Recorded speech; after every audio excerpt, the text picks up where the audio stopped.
Welcome to your Unit 2 Study Guide answers. You might notice that some of the questions on your review sheet are already done for you.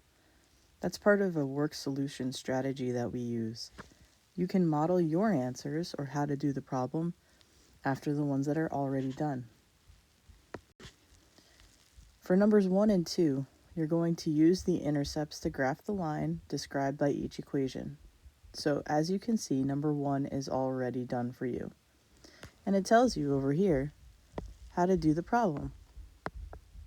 To use the intercepts, you have to substitute 0 in for x if you're finding the y-intercept. You have to substitute 0 in for y if you're finding the x-intercept. Solve each and then plot the points on your x and y lines. So what we're going to do is we're going to actually write down each equation 2 times. To find the y-intercept, we're going to put in 0 for x, so I actually just cross x out. And we're going to solve. Divide both sides by -4, and y equals -1. Plot -1 on your y-axis. To solve for x, you're going to cross out your y term, and x actually just equals 4. By crossing them out, you're signifying that value for your variable is 0. Anything times 0 is 0. Connect your two dots with a line, and you're done. All right, now we have a word problem, everyone's favorite, right? Okay, the change in water level of one portion of the Mississippi River is about -0.3 feet per day.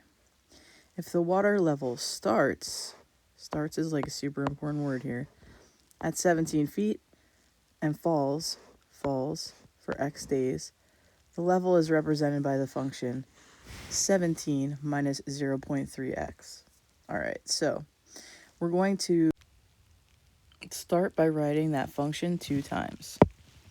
So we'll write f of x equals 17 minus 0.3x, and then f of x equals 17 minus 0.3x. Now, when we solve for your intercepts, again, your f of x is really your y. So you can kind of like overwrite that. To find your x-intercept, you put in a 0 for your y. Okay, so when you're finding your x-intercept, you put 0 in for y and you get a number for x. We're going to subtract 17 from both sides.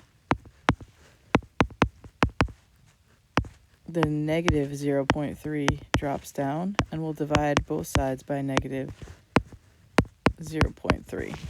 Now, this is going to give us kind of like a little bit of a weird number. That's okay. 17 divided by -0.3 is like, let's see, let's write it down here. 56.67. Now, it's a repeating decimal, so we're just going to round it a little bit because when we graph, it's a little bit easier to do it that way. That's your x-intercept, okay? We'll get to what it means in just a moment. But what we're going to do here is we're going to put in a 0 for for x. So basically, we're going to cross out our x value, and y equals 17. So let's put them on the graph, and then we can tell by what the graph is labeled what they represent. 56.67 is going to be between your 50 and your 60, okay, a little bit more than halfway, because this point right here is 55, and we're just going to represent that with a little circle.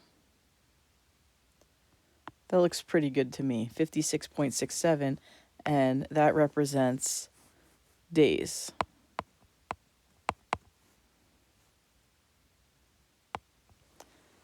Okay, days it will take for the water level to be at, where is this? At 0.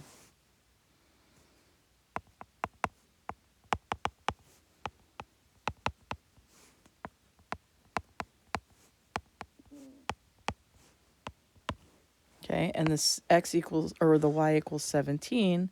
17 is right up here. As you can see, at 17, we're at 0 days, so that's our starting, oh, sorry, 17 feet is our starting level. We're going to connect those with a line, and you have graphed.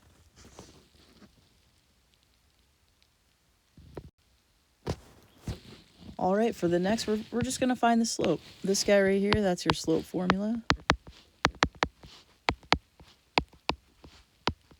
Okay, the slope of a line measures the steepness.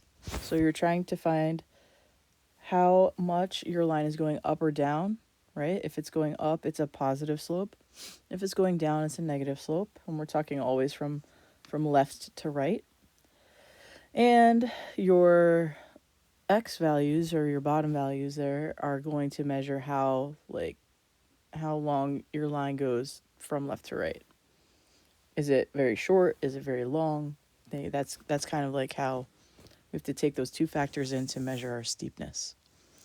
So what we're going to do here is I'm going to highlight the y values for you. So the y values are your numerators. Okay. We're going to put these in a fraction. Okay. So we're going to go y1 and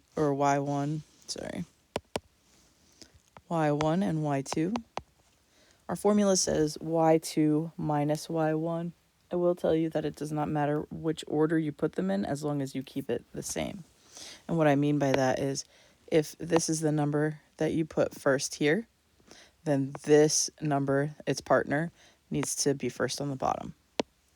So 5 minus 5. All right, and then we're going to highlight our x values.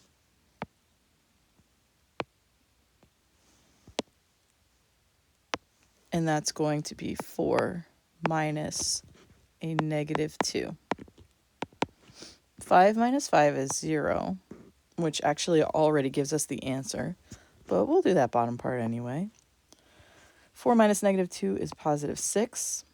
But then if I simplify this, 0 over 6, I'm going to get 0. Our slope is 0 here. Okay, if a slope is 0, that actually means it's a horizontal line. 0 slope.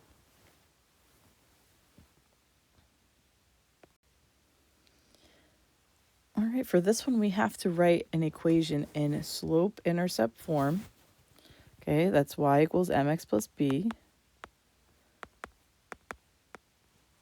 M is your slope, which conveniently is negative 2. B is your y-intercept, okay, which is a little bit inconvenient because we don't have that. That's not given to us. We're given a point instead. So we do have enough information, though, to write this, because we have the slope. This is m. We do have this here. That's an x value. We have a y value, okay? So right now, in our equation, in our formula, we have that, we have that, we have that. We're missing this. So what we're going to do is kind of treat it like an equation. We have one variable that we need. So let's substitute those values in. I'm going to write this again so you can see where all these numbers come from. Negative 3 is our y value. Okay, and I got that from right here. M is given. That is our slope. Our x value is right here. It's 1. And again, the b is the part that is not given to us. The b is the part that we have to solve for. So what we're going to do is just simplify what we can. I can't simplify -3. I can multiply these two things, right? I can multiply two numbers together. -2 times 1 is -2. The b is going to drop down. And now to get b by itself, I'll have to add 2 to both sides. And I have now solved for b. So once you do this, sub it back in, right? When I sub it back in, I'm going to take out x and y numbers. All right, so like instead of writing -3 minus 2 times 1 plus -1, I'm going to write y equals -2, because that was my slope I had, right? X, and then I'm going to take this little guy over here, -1. Okay, because really what this right here, this helps us, okay? And it really represents one point on the line. It doesn't represent the whole line. This little guy, this answer, that is all of the points on the line, not just 1 and -3. But because it's a line, it has a constant slope, I know and I could figure out what any point would be.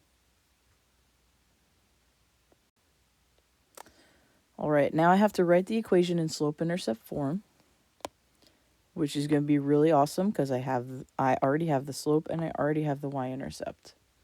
Then I'm going to graph. Okay, so first let's write the equation. The equation will be in y equals mx plus b form, where m is your slope, b is your y-intercept, and we are basically going to just drop these values into our equation. So here's my slope, dropping it in right here. Okay, and here is my y-intercept. It's a 2. Really, only thing that you guys need to know about this is like, is that 2 positive or is that 2 negative? Because it's a positive 2, I'm going to write plus 2. Really, that's all it is. If it were a -2, I would write -2. And those are your only two options. Okay, so to graph, we are going to begin with b. And what that means is b, our y-intercept, is going to be the first number that we put on our graph. The y-intercept goes on the y-axis. Okay, so begin with b. You're just going to plot that point. If it were -2, then I'd drop it down here. Okay, so the next part is where a lot of people get a little confused. Okay, so the slope, you've probably heard a million times already, is rise over run. Okay, so if it's the rise is how much you go up or down. So like, because our slope is -2 over 3, we're going down 2. Okay, so like this kind of all needs to be done in one step. What I'm not going to do here is go down 2 and make another dot. Okay, that's not good. Because I also have to, my line has to, if it has a slope, it's got to be some sort of diagonal. I have to take it into account the run, and that's how much. We're going to make it real easy. You're only going right for this. Okay? If you take into account your positive and negative by going up or down, you'll always go to the right. Okay, so we're going to go right 3 also. All right, so this needs to be in one step. So we're going 1, 2 down, but 1, 2, 3 over. Okay, I put the little dots there for you to be able to see my path. All right, so like you don't have to put the dots there. When we connect our lines, we're connecting these, or when we connect our dots, we're connecting those two colored dots, the blue and the green one. Okay? So your lines, if this guy right here, if that's a number that's not 0 or undefined, your line is going to be some sort of diagonal. All right, another word problem. Everybody's favorite. A school orders 25 desks for each classroom, plus 30 spare desks. Whoa. So plus 30 spare desks. The total number ordered as a function of the number of classrooms is shown on the graph. Okay, write an equation represented by the graph. So when we write an equation, we're going to write it in y equals mx plus b form. So I need to know two things. I need to know the slope, and I need to know the y-intercept. I can tell, oh, look at that. Part B, identify the slope and y-intercept and describe their meanings. Okay, so I can tell the y-intercept really super easy. Just like when we graph, we begin with B. When you read a graph, you should also begin with B. B looks like it's going to be somewhere like right here, which on my graph, it looks like each one of these little tiny lines is 10. So it looks like B is going to be 30. So I'm going to kind of start to fill that in. While I do that, I can answer part B.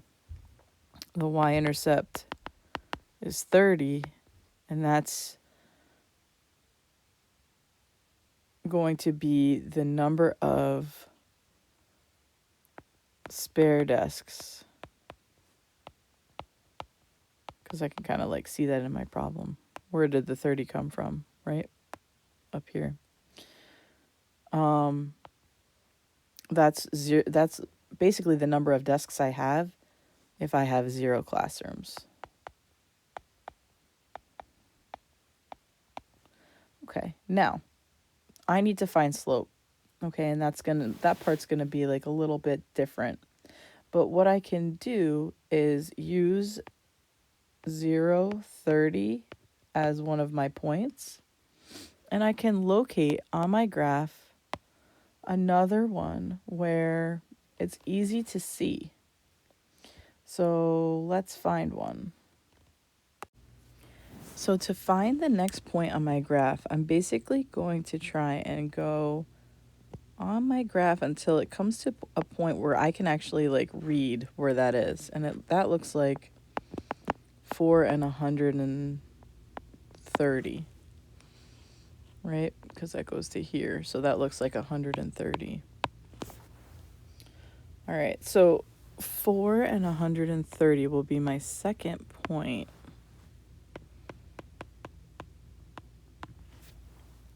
Okay, you can use any point on the line. Like if you're not convinced that that's good, it looks like 8 would be good too. 8 looks like 1, 2, 3. Actually, 8 looks like 230. You can use whichever point you'd like. All right. I always try and find the point that's closest to your y intercept, so that the numbers that I deal with are smaller, because I'm lazy. All right. So anyway, let's find their slope. We found slope before, right? We took our x values, right, and our y values, and we kind of coordinated those. We're going to put the y's on the top, right? Y's to the skies. 130 minus 30 is 100. And 4 minus 0. I have to start with 4 because I started with 130. 4 minus 0 is 4. 100 divided by 4 is 25. So your slope is 25. And that represents the number of desks What does it say here? 25 desks for each classroom.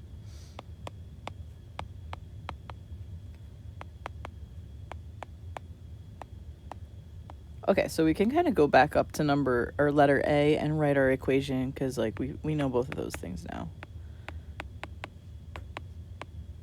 Okay, life is good.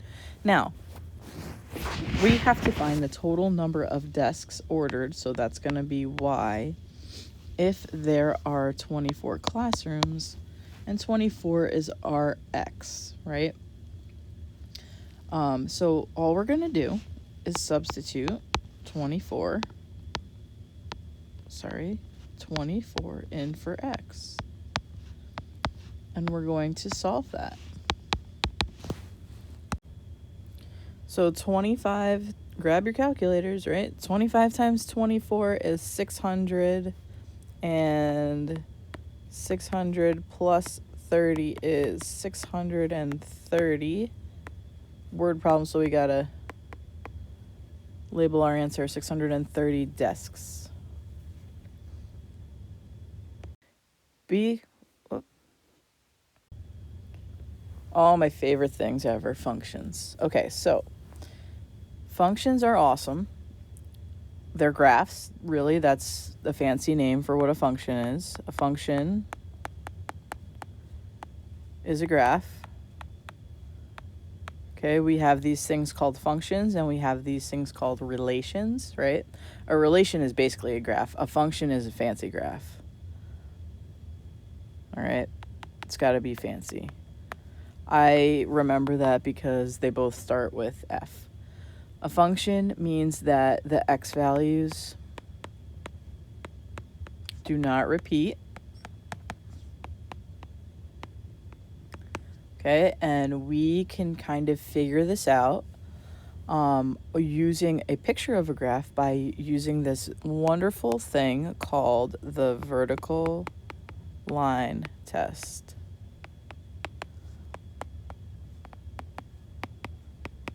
When I edit this video, I want to make that like echoey vertical line test. Anyway.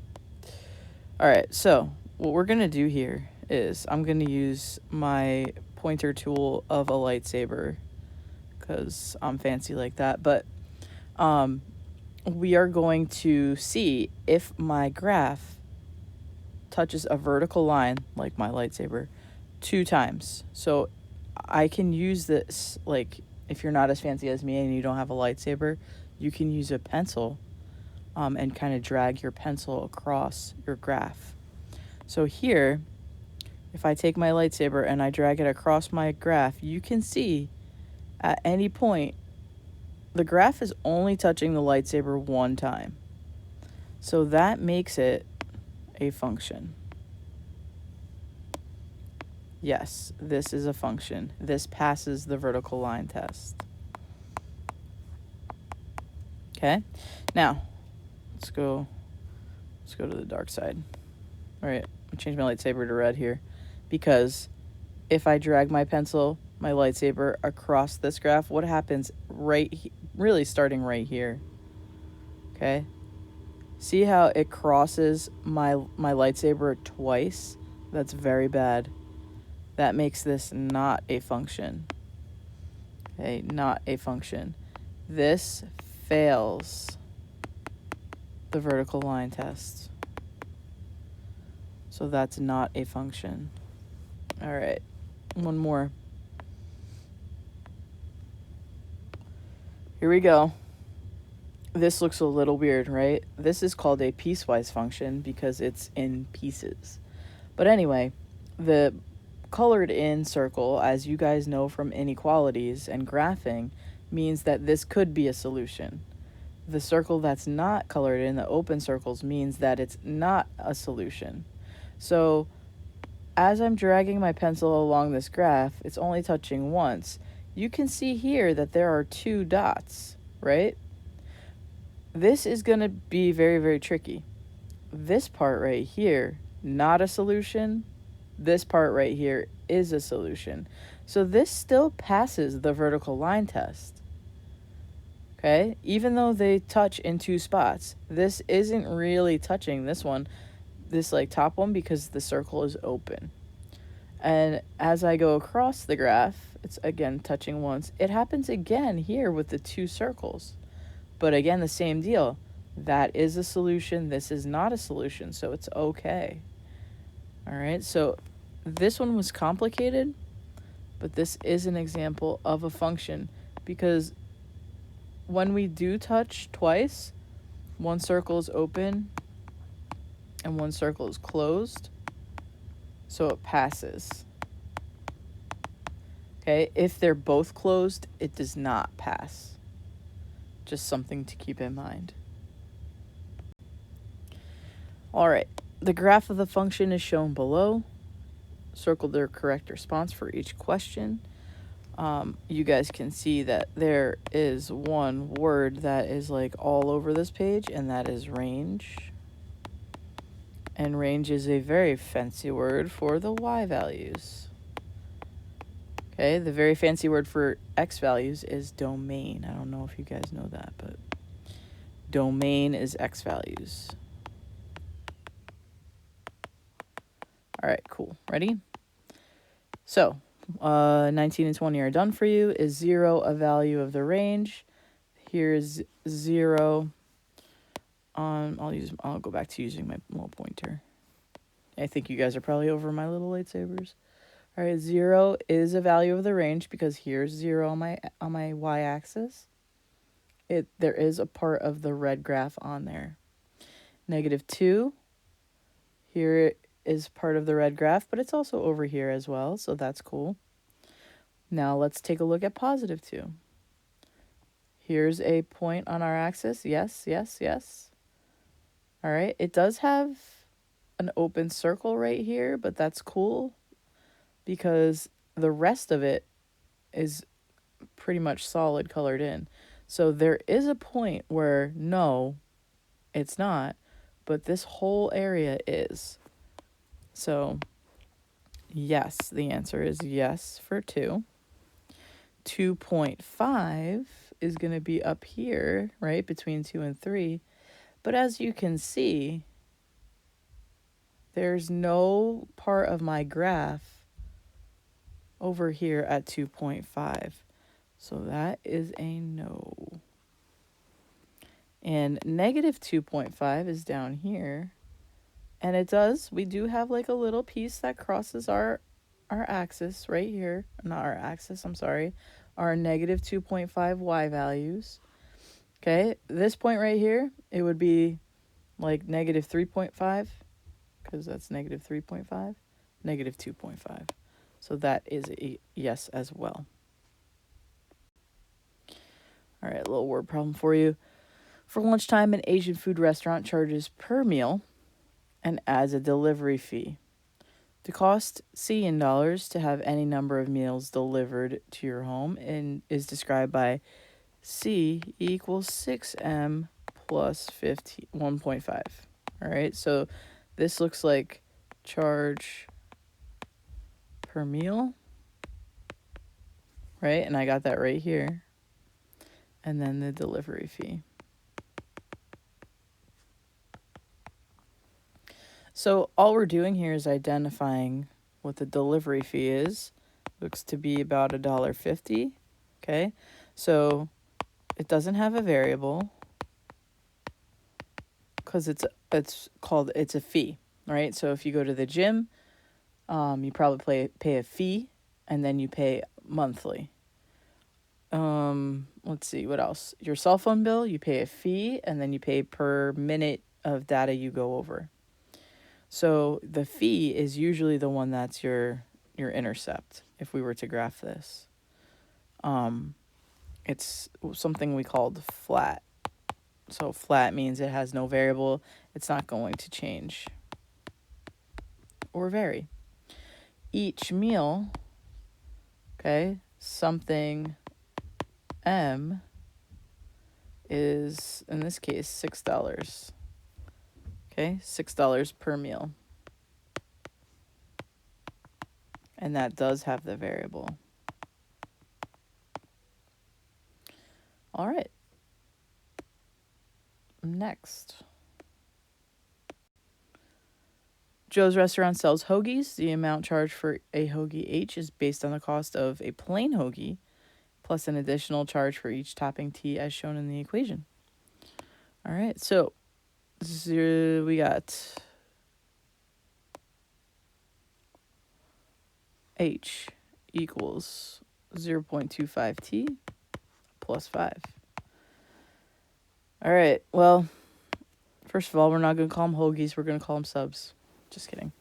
All right, so let's see. This guy is a amount.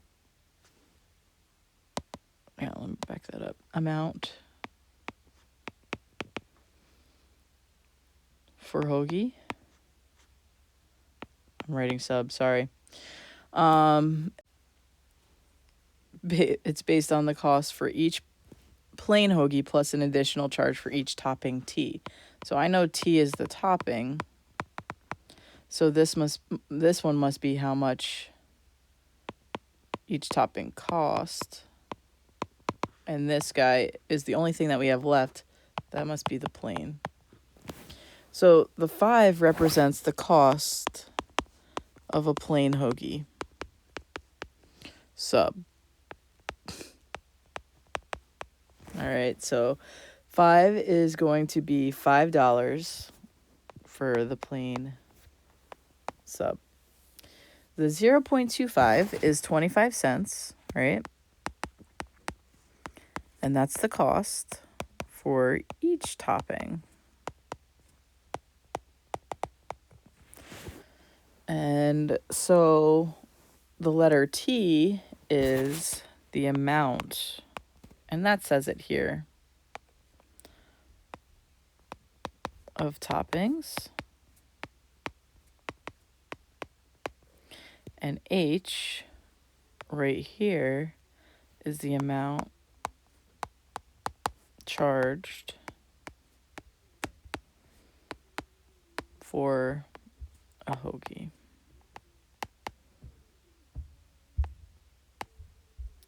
All right, so if it were me, I'd get an Italian sub, so that's $5.